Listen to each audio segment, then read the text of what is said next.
All right, let's jump right in, folks. Today, we're going deep into Dark Age Britain. Oh, the Dark Ages. Yeah, you know that time period, the 5th to 11th centuries? Usually people just think decline and gloom after the Romans left. But what if I said this era was actually poppin' with culture? Poppin'. Yeah, with international trade and even art. At least that's what archaeologist Francis Pryor argues. We're diving into his perspective. Sounds fascinating. I think we should first address the term Dark Ages. That label really implies a lack of progress or intellectual darkness. Right, so because there weren't as many written records, historians just assumed everything went downhill. Pretty much, yeah. But Pryor, along with many modern historians, argues that that's way too simple. Archaeological discoveries paint a way more complex picture. There are coins from the Middle East, pottery from Byzantium, Hold on, in Britain? in Britain. Wow, so it wasn't just isolated villages hanging on to whatever was left from Roman times. They were part of a bigger network, trading and exchanging ideas with Europe and beyond. Exactly. It dismantles the myth of a closed-off Britain. The society was engaging with the wider world. Nothing dark about that.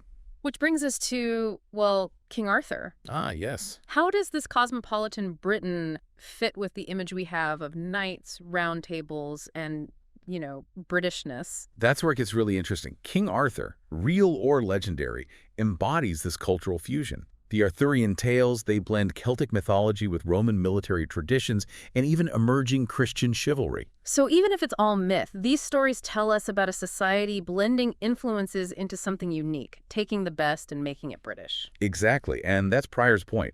These stories, regardless of historical accuracy, show the creativity of Dark Age culture. They weren't just absorbing influence, they were actively shaping it. This changes everything. Okay, let's dive deeper into this cultural melting pot. What else was brewing in Dark Age Britain? Picture bustling ports with silks from Byzantium, spices from the Far East, even metalwork from the Middle East. Pryor's research brings these scenes to life. And these imports weren't just for the rich, they were everyday objects. No way. So we're talking globalization centuries before the term existed. Absolutely. And it wasn't just one way. Britain had its own exports like wool and tin that were in high demand. Makes you wonder if the dark in Dark Ages has been misinterpreted. What we thought was decline might have been transformation. Exactly. And Pryor emphasizes this. These influences didn't erase British traditions, they enriched them. They merged, evolved, created something dynamic and new. Speaking of new, what about art?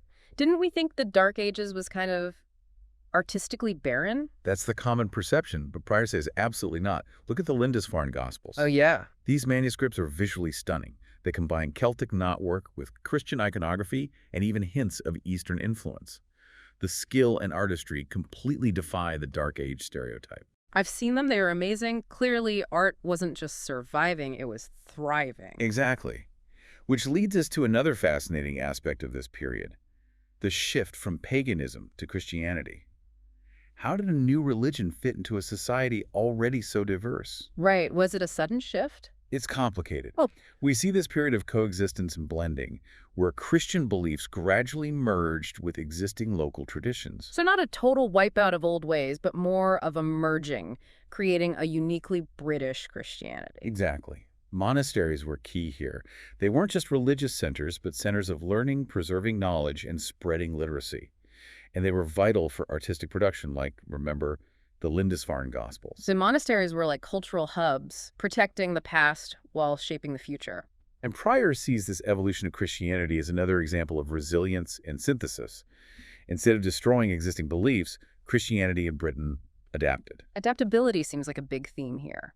Dark Age Britain, far from crumbling after Rome, was actually transforming and growing. Indeed. So this raises a question. Why does the label Dark Ages stick around? How do we reconcile it with all these discoveries? Yeah, it's like we need to redefine dark when it comes to this era. Exactly. Pryor and others don't say we should toss out the term, but understand it better. The Dark Ages can be seen as a time of forging new identities. So it's not about ignoring challenges, but acknowledging them alongside the resilience and creativity that thrived, seeing the whole picture. Precisely. And that makes this period so captivating. It's a story of adaptation, taking influences from around the world and creating something vibrant and new. It really challenges how we think about history.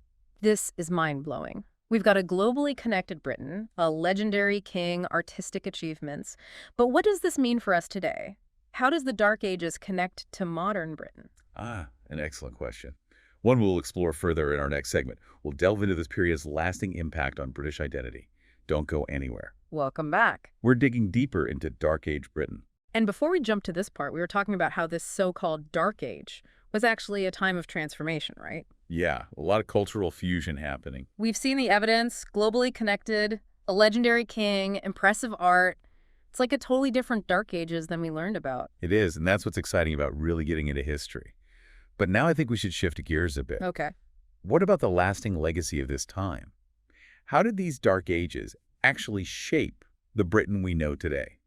That's a good question. We've seen how resilient things were back then. Did that have a ripple effect through history? Oh, definitely. Think about the very fabric of British society. Hmm. The Dark Ages saw so many groups coming in. Like who? Angles, Saxons, Jutes, Vikings. They all left their mark on the language, customs, maybe even the genes of the British Isles. So it wasn't just a melting pot back then, but that mix became a regular thing in British history. Precisely. And that constant mixing, it created a sense of adaptability and resilience. Maybe that's a defining feature of the British people. Right? Like what doesn't kill you, you know? So many challenges, and they always seem to bounce back, find a way to include new stuff, and move forward. Exactly. You can see that spirit in so much of British culture, even the political system, or art.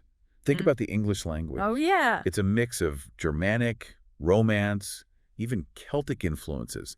It's like a history of the British Isles, all wrapped up in the words we use. It really is. English is like a time capsule showing how cultures mix. Like you said, that Dark Ages spirit. Right. And it's more than just language. Look at British politics, how it focuses on compromise and finding practical solutions. Uh-huh. That approach can be traced back to those early centuries. Different groups figuring out how to share power and get along. So it wasn't all fighting and chaos. They had to cooperate, too. Absolutely. That spirit of working together, especially when things were tough, it really shaped the British character, I think. Even in rough times, people find ways to build a future. Wow. I'm seeing British history totally differently now. It's like those early times, they set the stage even if we don't realize it. It shows that history isn't just going from dark to light. It's more complicated, like weaving different threads together. I like that, the weaving idea. So in this Dark Ages tapestry, what are the strongest threads, the ones that are still around today? Well, one big one is storytelling. We talked about King Arthur, but that's just one example. The Dark Ages really shaped British lit and mythology. Right, even if we can't separate fact from fiction. Exactly. But those stories, they tell us about the people who told them, what they valued. And people today are still drawn to those stories. They get adapted, reinterpreted, people argue about them. Still relevant. Yeah. They're about courage, loyalty, good versus evil, stuff that's always important. And it's more than knights and dragons, right? There's all that folklore, poetry, historical writing. Yeah. Beowulf, that Anglo-Saxon epic poem, battling monsters. Or Bede's history of the English people. Even though it's religious, it shows us what life was like back then. So the Dark Ages gave us some of the first great English writing.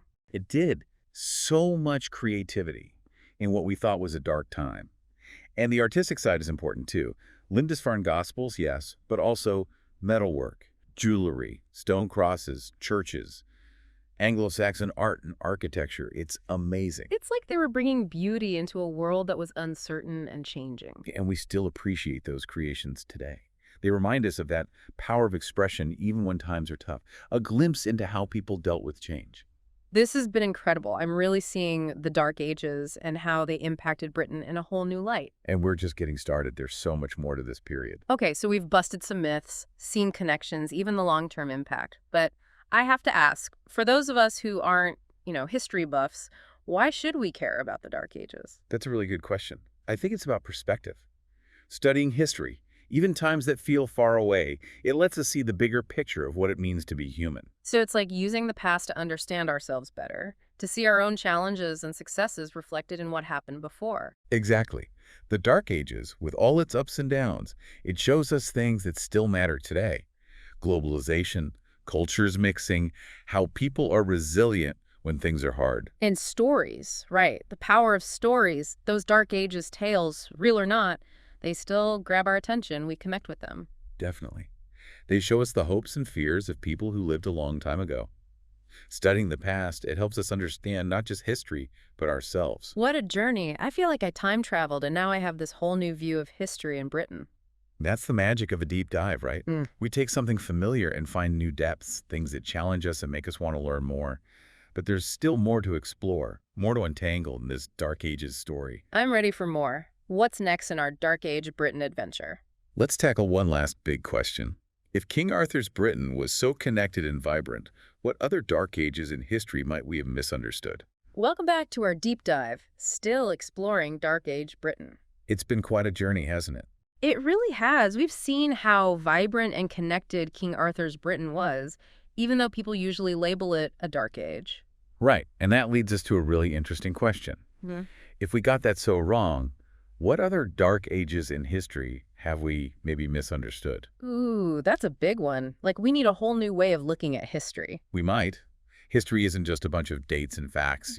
Yeah. It's a story that's always changing as we find new evidence and perspectives.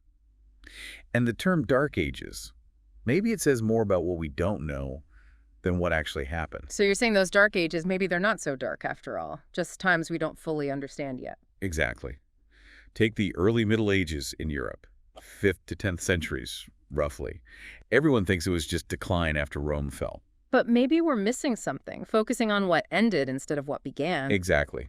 Roman control ending, yeah, that was a huge change. But it also meant new ways of organizing society, new cultures, even new technology could develop. So not just falling apart, but adapting and creating something new. Right. Think about monasteries.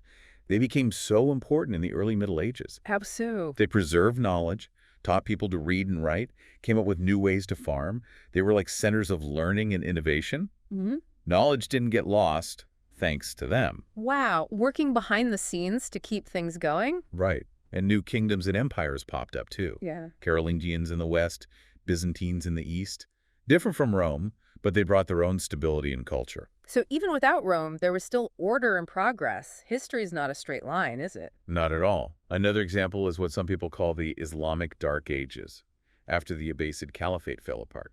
But we've seen that kind of label can be misleading, what was happening under the surface. So politically, yeah, things were messy, but intellectually and culturally, super exciting. Really? Places like Al-Andalus in Spain, the Fatimids in Egypt, Islamic science, philosophy, literature, all flourishing. It's like a pattern. These so-called dark times, they're full of life when you look closer. Exactly. The key is having an open mind about history. Don't just accept labels. Dig deeper. This whole deep dive has been about that. Questioning what we thought we knew, finding the hidden stuff, realizing how much history is always changing. We started with King Arthur and ended up rethinking Dark Ages everywhere. That's the fun part, isn't it? Exploration and asking questions. We never know where a deep dive will go, but we always learn something new. So what's the big takeaway? What should our listeners keep in mind when they think about history? Remember that history's complicated. Don't be afraid of the parts labeled dark or difficult. Be curious. Be open to new ideas. You'll be amazed by what you find. Great advice. What seems dark at first might be full of light and new ideas if we just look closely enough. Thanks for joining us on this deep dive into Dark Age Britain. And remember, history is a conversation, not the final word. Keep asking questions, keep exploring, and keep your minds open.